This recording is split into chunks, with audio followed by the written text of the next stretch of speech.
My wife has a male childhood friend. Their bond transcends gender, allowing them to share meals and sleep together without hesitation. I have repeatedly urged them to be mindful of their boundaries and maintain a certain distance. In response, she grew irate, declaring, "I have known Zhao Qi for over 20 years. If anything were to happen, it would have by now, don't you think?" Yet, she continues her ways, spending nights out with Zhao Qi.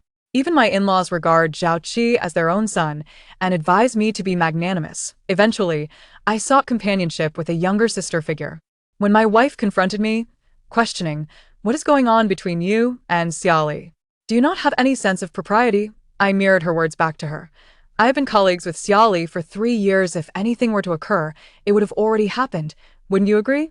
As the narrative unfolds, if you find it appealing, do show your support, ensuring you do not miss out on more captivating tales. At 4 a.m., Lu Yin had yet to return, and I understood she would not be coming home tonight. In the past, such a situation would have sent me into a fit of rage, desperately making relentless calls. However, today, I found myself surprisingly calm, devoid of any anger. She returned in the morning, carrying bread and milk, cheerfully informing me, "I had a bit too much fun at the gathering with Zhao Qi last night. I didn't want to disturb your sleep, so I stayed out." With a playful wink, she emphasized, "We didn't share a bed. Mind you, it was a twin room. Zhao Qi is her neighbor, having grown up alongside her in olden terms. They are childhood sweethearts." However, she herself declared that her bond with Zhao Qi was akin to that of ironclad comrades. Even if she were to stand before him in complete nudity, he would remain unresponsive. I have often witnessed their playful banter, as she would teasingly wrap her arms around Zhao Qi's neck or leap onto his back. Zhao Qi never rebuffed her advances and frequently pinched her cheeks in jest. Each time I observed their interactions, an uneasy feeling would wash over me, prompting me to pull Lu Yin aside and advise her to maintain a respectful distance. Initially, she would reassure me, urging me to remain at ease. However, her patience soon waned, and she retorted, "We have known each other since childhood. If we were truly meant to be together, what business is it of yours?" At such moments, Zhao Qi would always stand nearby, hands casually tucked into his pockets, seemingly oblivious as he remarked, "Buddy, you're overly anxious." To me, Yin is not a woman, she's more like a sister. Would I ever entertain such thoughts about my sister? That would be beastly, wouldn't it? As I observed his feigned innocence, I thought to myself, "You are indeed the very beast." For a period, Lu Yin and Zhao Qi did drift apart somewhat. She ceased her frequent outings, instead clinging to me at home, requesting massages for her back and legs, and pleading for me to cook meals. Every meal necessitated 5 dishes, encompassing both meat and vegetables, along with soup. If I expressed my reluctance, she would chide, "You won't let me go out if I can't even enjoy a proper meal at home. What's the point?" With no alternative, I could only muster my patience, laboring in the kitchen until the spatula was ablaze with heat. She would then post photos of my culinary creations on her social media. "Let's give a shout out to my home chef," Zhao Qi commented below. "Your Han Yi is indeed a diligent one." Others in our circle have commented, "No wonder you haven't been going out lately. Someone has been keeping you well fed." The tone was subtle, prompting me to furrow my brow. Lu Yin appeared displeased again. "Why are you so sensitive for a grown man? If my display of affection bothers you, shall I refrain from sharing our moments on social media?" After several such exchanges, it seemed as though I was the one being unreasonable, and gradually, Lu Yin's patience with me waned. The distance between us widened, as if no matter how hard I tried, I could never penetrate the fortress of her heart. "What are you thinking about?" Lu Yin waved her hand before my eyes. I snapped back to reality, taking in her smudged makeup and wrinkled clothing, and suddenly felt a wave of exhaustion wash over me. Noticing my discontent, she softened her voice and playfully pouted. "Darling, are you upset?" I remained silent as she took my hand. "Please don't be unhappy. How about I keep you company this afternoon? By the way, weren't you looking to buy a formal suit recently? Let's head to the mall today, I'll treat you." She always operated this way, delivering a slap only to follow it with a sweet gesture. Relying on my affection for her, she unabashedly took liberties, as if certain I would never be angry enough to leave. In the afternoon, she pulled me to the mall, visiting the very brands I favored. "This one looks great, you should try it on." She selected a dark gray checker. I approached her, and across the lens stood Zhao Qi, still smiling. "This outfit suits you perfectly. I had my eye on it from the start." Noticing my arrival, she inquired, "Darling, what do you think? Doesn't it resonate with his enigmatic charm?" Zhao Qi chuckled from the other end. What of it? Are you going to buy it and bring it to me? Isn't it merely a matter of words? They continued their light-hearted banter while I calmly turned away, selecting another ensemble to try on emotionlessly. I completed my purchase and observed her still engaged in video chat with Zhao Qi before quietly departing. Lu Yin chased after me, complaining, "Why didn't you wait for me? Are you upset again? Is it really necessary?" I offered a faint smile. "No, I'm not angry." This time, it was the truth. I genuinely felt no anger. After all, I had long since grown accustomed to it. That evening, I met a friend for drinks and returned home quite late. Lu Yin had called me countless times, none of which I answered. Ultimately deciding to turn off my phone, it was a rare occurrence for her to wait for me until the late hours. Though somewhat inebriated, I stubbornly resisted her insistence. I pushed her hand away, feeling my way along the wall as I made my way back to the room, throwing myself into the covers. Lu Yin had always insisted I shower before getting into bed, believing the clothes worn outside to be filthy. I had consistently respected her views, yet when had she ever honored mine? I slipped into a deep slumber. Following that day, Lu Yin began to shower me with attentive care. Every morning, she prepares a heartfelt breakfast for me, and during work hours, she inundates me with messages. On occasions when I work late, she even joins me for dinner. It seems as though she is demonstrating her transformation through her actions. On a particular day, when I unexpectedly finished work early, she expressed her desire for Western cuisine, mentioning a newly opened restaurant nearby that she wished to try. I consented and made my way there directly from the office. Arriving a bit earlier, I was perusing the menu when I glanced up and saw Zhao Qi entering with her. I took out my phone and sent a message. As Zhao Qi settled into his seat, he apologized. "I'm sorry to intrude upon your intimate moment, and I happen to be in the area for some errands and have been wanting to visit this restaurant, so I came along with Ain. I hope you don't mind?" "I don't mind," I replied in a neutral tone. "Let me treat you this time as a form of atonement," he offered, smiling with ease. "By the way, Ain gifted me that suit last time, and I haven't had the chance to show my gratitude yet."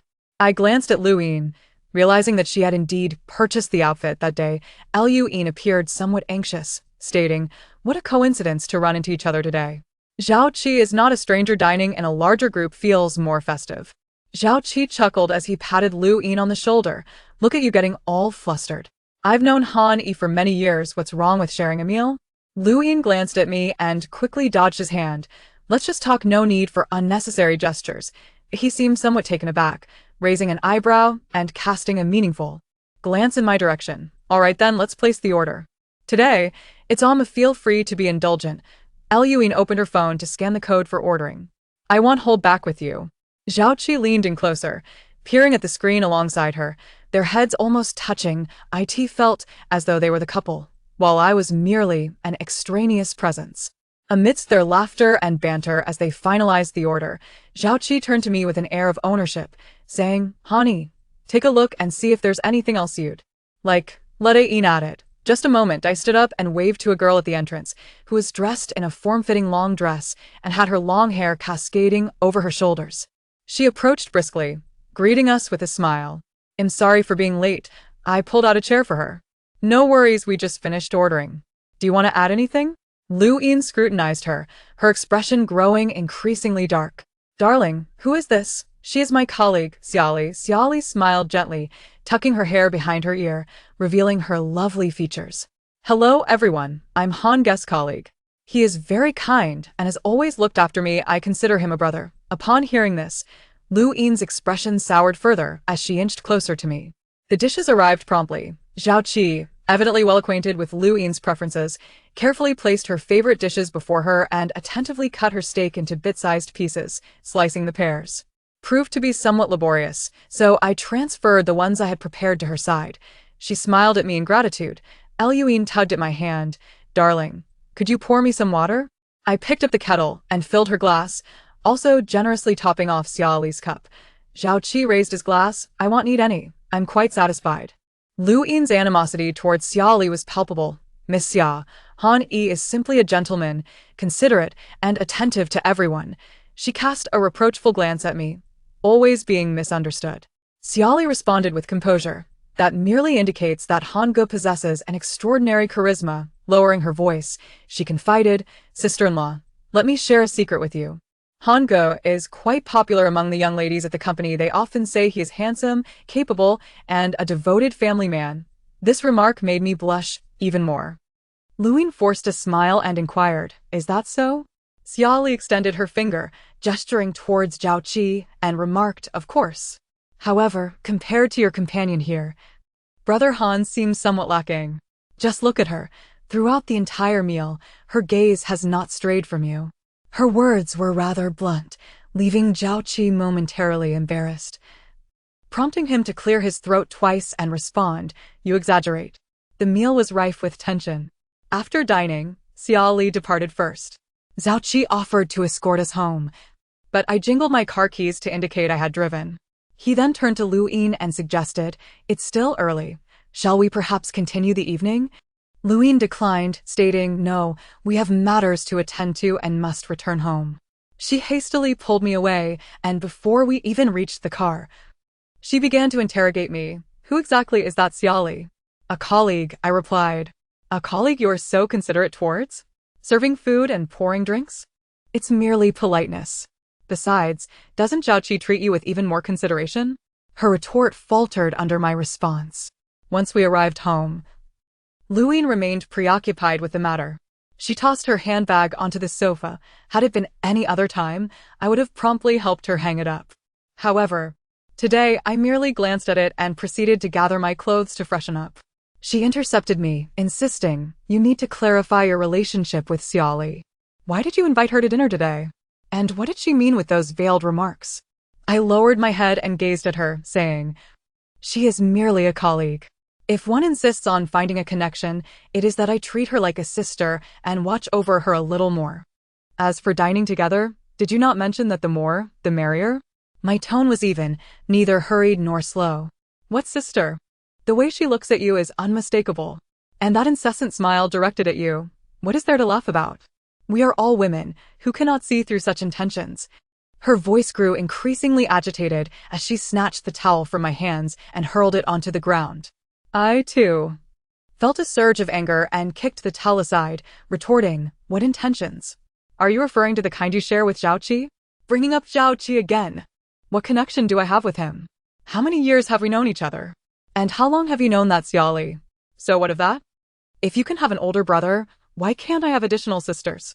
Luin and Appo's face shifted from red to pale. Anger, frustration, and a sense of injustice flickered in her eyes. Finally, with reddened eyes, her voice softened. "How many times must I tell you? If there were anything between Zhao Qi and me, it would have happened long ago. I extend the same sentiment to you. If there were anything between Xiaoli and me, it would have manifested long ago." I scoffed. "Your own guilt makes you see ghosts in everyone." I had no desire to endure her clitch any longer, so I interrupted her directly. Lu Yin commenced a silent treatment, a tactic in which she excelled.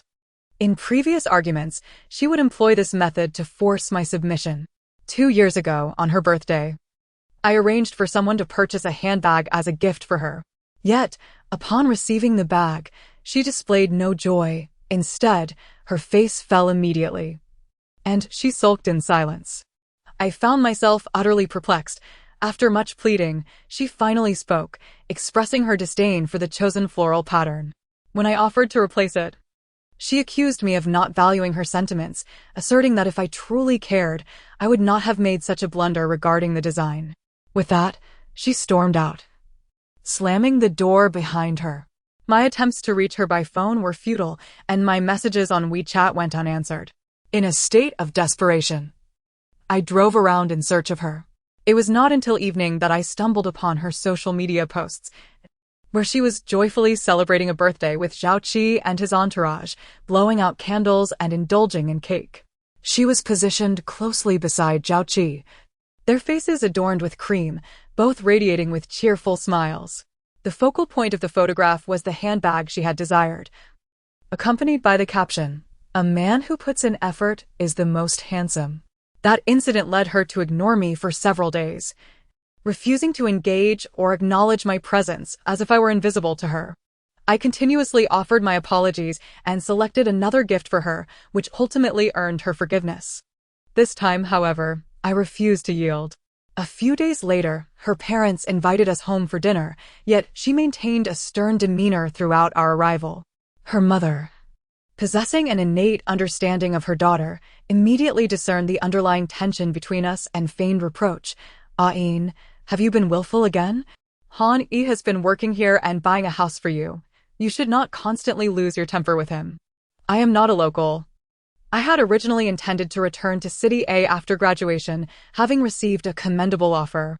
However, for Lu Yin's sake, I chose to remain here." Upon hearing her mother's words, Lu Yin's expression softened at last. Just then, the doorbell rang, and her mother went to answer it. "It's Xiao Zhao. Have you had dinner?"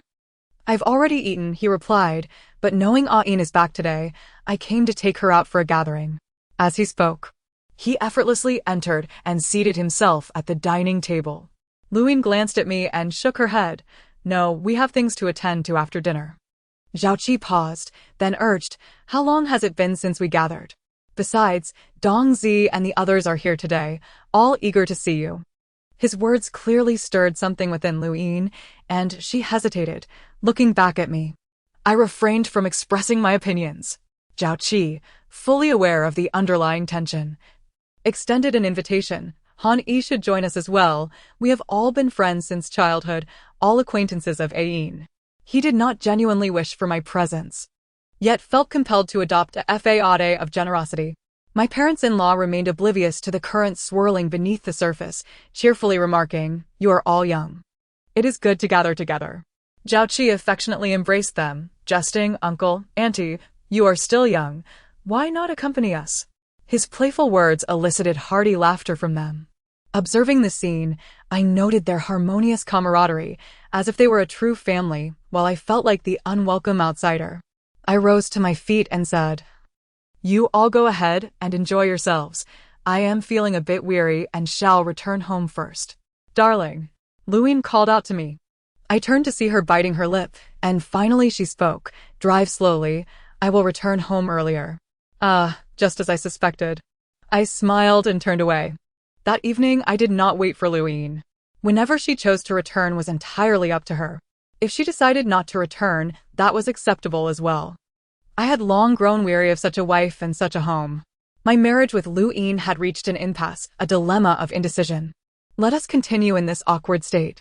On Saturday, Lu Yin spent the entire morning adorning herself, announcing that she had plans for lunch with a few friends and intended to go shopping afterward. I did not press further, glancing at the time. I changed my attire in preparation to step out. "Are you going out too?" "I have a dinner engagement with a friend." "Which friend? Do I know her?" She asked nonchalantly while applying her lipstick. "It and Oppo's. S. Yali, the one you and Oppo's V met." "What?" In her excitement, she inadvertently applied lipstick outside the lines. "You mustn't and Oppo's. T go. What do you think it means to dine alone with a woman?" I leisurely adjusted my cuffs, refraining from a response. She approached to impede my actions. Only then did I lift my gaze to meet hers, articulating each word with precision. "How many times have you dined alone with Zhao Qi? Do I need to remind you? If you deem such conduct inappropriate, why do you persist in it? Or is it that, by your standards, you are permitted while I am not?" She was momentarily paralyzed by the chill in my eyes. At that very instant, her phone rang. Upon noticing the caller ID, I couldn't help but smirk sarcastically. "Your good sister is here to urge you." With that, I paid no heed to her reaction and departed on my own. Last time, I had called upon Xiaoli at the last minute for assistance, leaving me indebted to her. Thus, today seemed an opportune moment to treat her to a meal. Xiaoli had transformed her appearance, her hair elegantly styled in a high bun, adorned with a simple white t-shirt and jeans, exuding a youthful vitality reminiscent of a freshly graduated university student. However, fate proved to be rather ironic. My appetite vanished upon spotting Zhao Qi and Lu Yin entering the same restaurant. Xiaoli noticed my sudden change in demeanor and turned to see them as well. "Shall we go say hello?" she inquired. I shook my head in response. Their table was occupied by a lively group of 5 or 6 individuals. With Zhao Qi and Lu Yin seated closely together, their intimacy palpable. It was evident they were well acquainted, their laughter and conversation drawing the attention of those nearby. Despite my desire to ignore them, the raucous laughter from their table grew increasingly distracting. I found myself glancing over, only to witness Zhao Qi lean down to plant a kiss on Lu Yin's cheek. The crowd erupted with cheers, chanting "Not counted, not counted." Zhao Qi feigned a helpless smile before lowering his head once more, this time pressing his lips against hers. "Perfect," Xiaoli exclaimed, raising her phone and winking at me. I rose to my feet and strode over to their table, delivering a forceful punch to Zhao Qi. Lu Yin looked at me, her face a mask of terror. "Darling." The others quickly recognized my identity, exchanging glances filled with trepidation, none daring to utter a word. Zhao Qi rubbed his chin, struggling to stand. "I apologize. We were merely joking, but perhaps we took it a bit too far." I am most vexed by his ostentatious demeanor. Before he could finish speaking, I delivered another punch. At last, he ceased his pretense, scowling as he prepared to confront me. Lu Yin intervened, pulling me away, saying, "Darling, let us discuss this at home. I can provide an explanation. The commotion here is quite overwhelming, and the patrons in the restaurant are all watching. The scene is rather unsightly. I no longer wish to linger in this entanglement," releasing Lu Yin's hand. "No need for explanations. After the divorce, you may proceed as you wish. Time and again, my boundaries and dignity have been trampled upon. I find myself utterly weary. However, Lu Yin is reluctant to pursue a divorce. She incessantly elucidates, 'I did not intend to deceive you. I feared that upon learning I was with him, you would become upset. We were merely engaging in jest, and I never anticipated he would truly kiss me.' He mentioned that a girl persistently harassed him and requested that I feign being his girlfriend as a mere facade. My dear, I assure you, this is the final instance." "Yet," I retorted, "you still dined alone with Xiaoli." Observing my unwavering demeanor, she began to retaliate. I hastily gathered a few articles of clothing, preparing to depart from, but she grasped my hand, unwilling to let go. I coldly declared, "Let go." She was startled by my tone, her body trembling slightly, yet still. She clung to my past affections, unwilling to release her grip. She believed this time would be no different, that a mere display of whimsy or a few tears would soften my heart and lead me to forgive her once more. However, the limits of human patience are finite. My love for her has long been squandered by her. Now, each glance I cast her way fills me with nausea, an unending cycle of excess and lack of restraint. She desires my care and tolerance as a husband, yet cannot bear to part with the flattery and admiration bestowed upon her by Zhao Qi, her confidant. Can she truly be unaware of Zhao Qi's intentions as a man? No, she is fully cognizant, perhaps even relishing in it. In her eyes, the rivalry between two men vying for her affection is a testament to her allure. If today I were to kiss Xiaoli and then tell you it was merely a jest, would you be able to accept it? How could that be acceptable? Then by what right do you demand my forgiveness? But Zhao Qi and I have truly shared nothing. I admit that today was a mistake, yet aside from that, I have committed no wrongdoing against you. Her assertions rang with conviction, as though she were genuinely aggrieved. Lu Yin, infidelity is not defined solely by physical intimacy. Once you are married, you must manage your relationships with other men appropriately. You are displeased when I dine alone with other women, yet you frolic with a man until the wee hours and even share a bed. Do you find no issue with that? Do not speak to me of friendship. Ask yourself honestly, are you oblivious to Zhao Qi's feelings for you? Under the guise of friendship, you engage in these clandestine activities and still wish to treat me as a fool? Lu Yin's face flushed crimson, yet she found herself at a loss for words. I brushed her hand away and declared, "I have truly had enough. Let us divorce." Lu Yin was unwilling to part ways. She wept and wailed for several days, even reaching out to my parents. What was evidently her fault morphed in her narrative into an accusation of my entanglement with another woman, suggesting I sought divorce for her sake. In the eyes of my parents, Lu Yin was beautiful and came from a good family. Her slight airs of a spoiled young lady were not considered significant flaws. They believed it was my fortune that she chose to marry me. Now, upon hearing of my supposed folly, they inundated me with calls, berating me. As a man, I found it impossible to confess the truth to them. I could only assure them that I would manage the situation. However, Lu Yin's actions were excessive. She posted an array of ambiguous, sorrowful sentiments on social media, insinuating that I was a scoundrel. Overnight, I became the target of widespread disdain. I had initially hoped for an amicable parting. That day, Xia Li captured a photograph of them sharing a kiss, which I subsequently sent to Lu Yin and her parents. After all, having been married, she understood my intent and promptly cleared her social media posts. Her parents also reached out to me, incessantly apologizing and claiming their daughter was immature, urging me to grant her another chance. Before long, they came to visit me in person, revealing that Lu Yin had gone on a hunger strike, had fainted at home, and was now hospitalized. Regardless of the circumstances, please go and see her, they implored, their tone humble. I understand Lu Yin has erred, but she is our only daughter. What else can we do? I visited the hospital. Lu Yin lay on the hospital bed, her face ashen. Upon seeing me, a look of surprise illuminated her features. Darling. She extended her hand towards me, as if expecting that I would embrace her as I always had. I settled down at the edge of the bed and softly inquired, "Why must you torment yourself?" Her face was etched with disappointment as she silently lay back down. After a considerable time, I heard the faint sound of her sobbing. She curled up beneath the covers, revealing only her tear-filled eyes, which appeared profoundly pitiable. I was wrong. I truly was wrong. I promise I will never meet Zhaoqi in secret again. Please forgive me this once, will you? Her performance of wretchedness and feigned vulnerability was indeed her forte. I shook my head, saying, "Lu Yin, I am serious. Once you are discharged from the hospital, we shall proceed with the divorce. Even if I am pregnant? Even if you are?" I suddenly came to a realization and looked at her with suspicion. She produced a medical report indicating that Lu Yin was already 2 months pregnant. Asking myself introspectively, my immediate reaction upon seeing this document was, whose child is this? Perhaps my gaze of doubt was too overt, as Lu Yin's expression shifted repeatedly, and she angrily inquired, "What do you mean by that?" I remained silent. Her anger intensified as she exclaimed, "I have told you, apart from that brief kiss last time, I have done nothing to wrong you."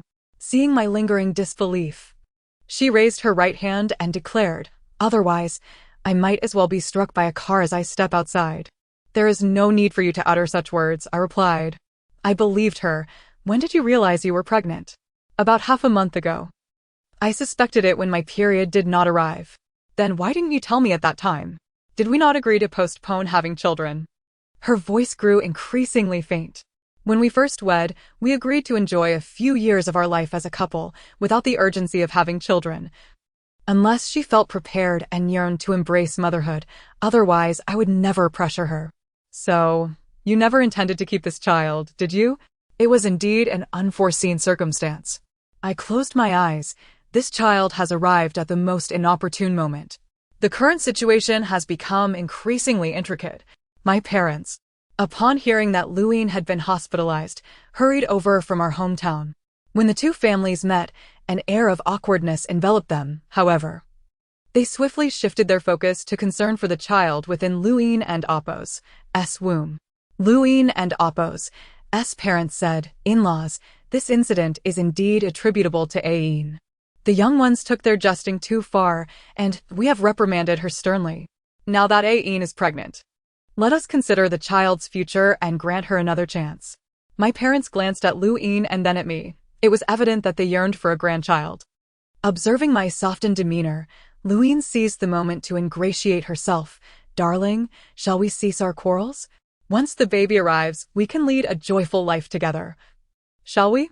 Under the expectant gazes of those around us, I finally nodded, though I remained uncertain if she could genuinely embrace a life of contentment. It was clear that Lu Yin had undergone a significant transformation. She had resigned from her job to focus on nurturing our child, acquiring numerous parenting books and pregnancy cookbooks in her quest to become an exemplary mother. Every day when I return home from work, she has already prepared the meal, chattering animatedly about what she accomplished at home that day. It feels as though we have returned to the early days of our marriage, marked by a sense of restraint and politeness, yet embodying a harmonious state. She has also diminished her communication with Zhaoqi. Occasionally, when Zhaoqi sends her a message on WeChat, she shares the screenshot with me. As time passes, I gradually find myself forgetting the events of the past. I had imagined that life would continue in this serene manner. Yet, it is evident that all of this was merely a figment of my own wishes. When the child was 5 months old, Lu Yin began to probe me. Darling.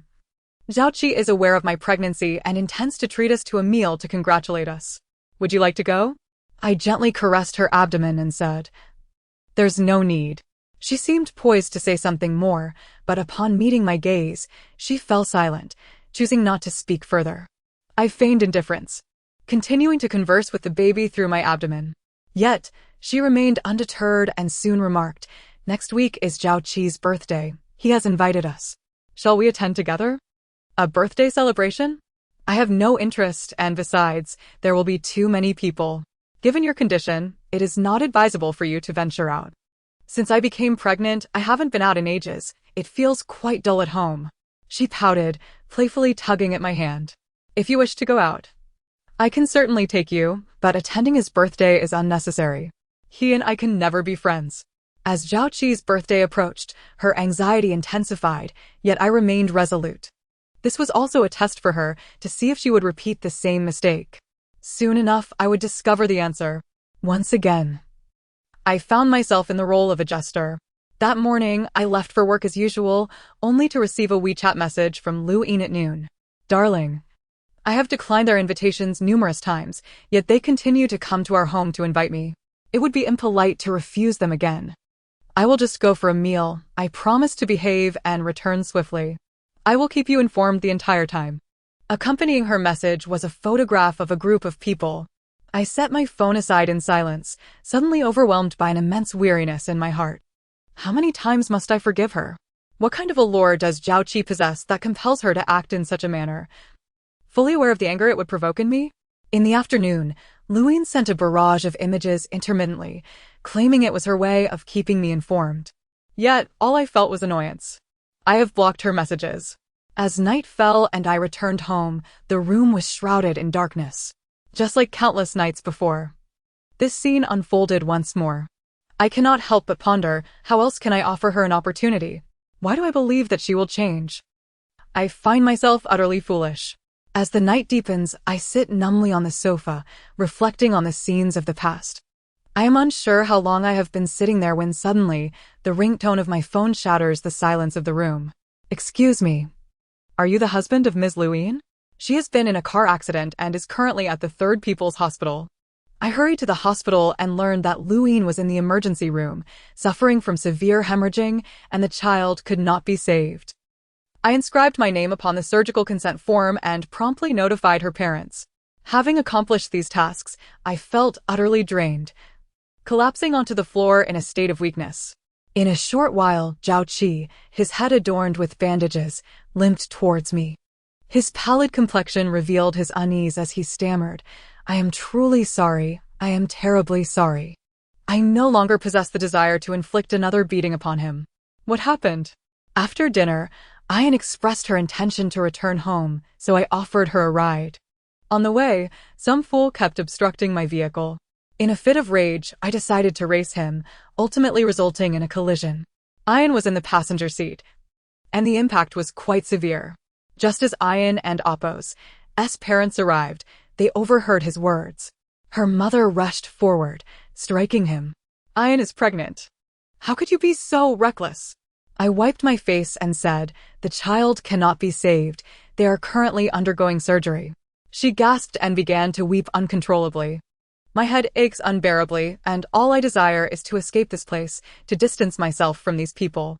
Yet, ironically, I find myself unable to leave at this moment.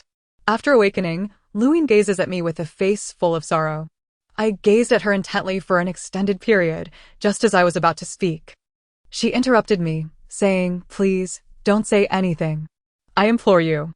I shook my head and spoke up, "Once you are discharged from the hospital, we shall proceed to finalize the divorce proceedings." She closed her eyes, letting out a bitter smile, and murmured, "It is my fault, entirely my fault." I spent the entire afternoon in the hospital with her, as she wept incessantly. "The baby is gone. I am utterly heartbroken. I understand your anger. You will never forgive me. I merely wanted to have a meal." I had repeatedly urged him to leave early. I implored him not to drive so fast. I was terrified, yet he paid me no heed. He was aware of my pregnancy, and at the moment of the accident, he still steered the wheel towards me. I deeply regret not heeding your advice. I truly lament this.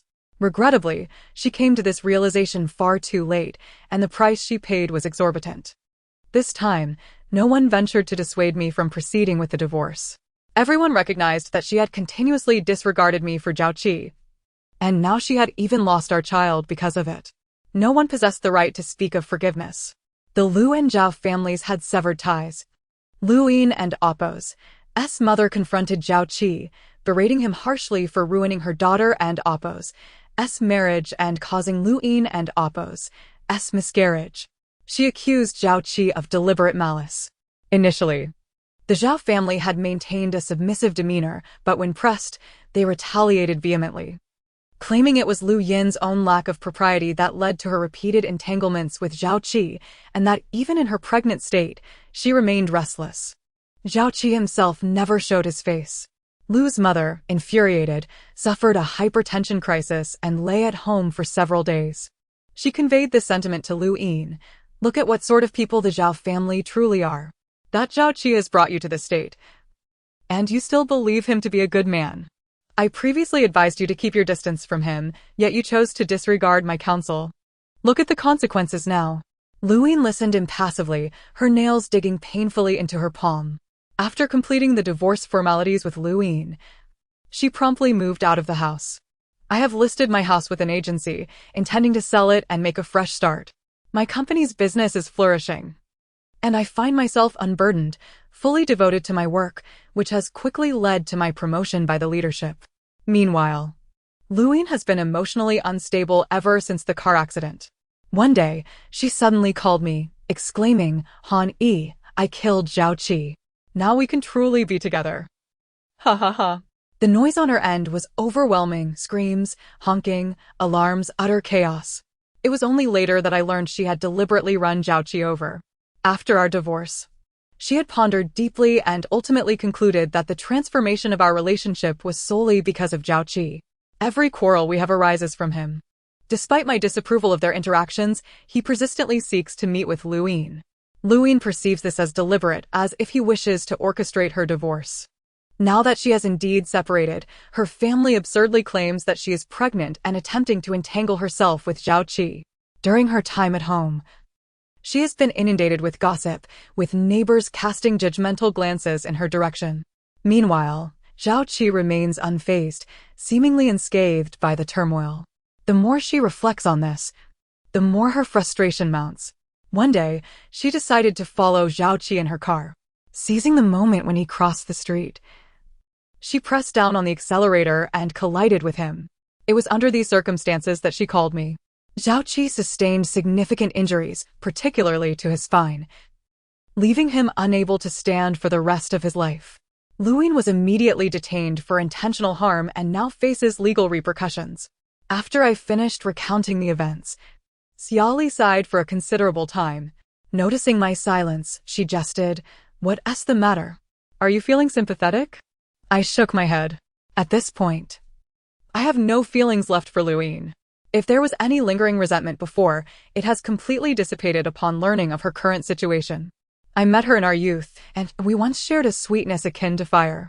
When we initially wed, we believed we could traverse a life filled with happiness and fulfillment hand in hand. Yet, we were unprepared for the unpredictable nature of life, as our affection swiftly dwindled. Tragically, she now faces the prospect of spending her life behind bars. I snapped back to reality. Are you truly resigning? Have you no desire to reconsider? Xiaoli submitted her resignation letter to the company. I have contemplated this for quite some time. After so many years of work, I wish to grant myself a respite. Contrary to her gentle and serene exterior, her character has always been resolute. Initially, in an effort to provoke Lu Yin, I implored her to assist in maintaining appearances, and without a moment's hesitation, she acquiesced. Now, as she resigns, she has made up her mind and no longer wavers.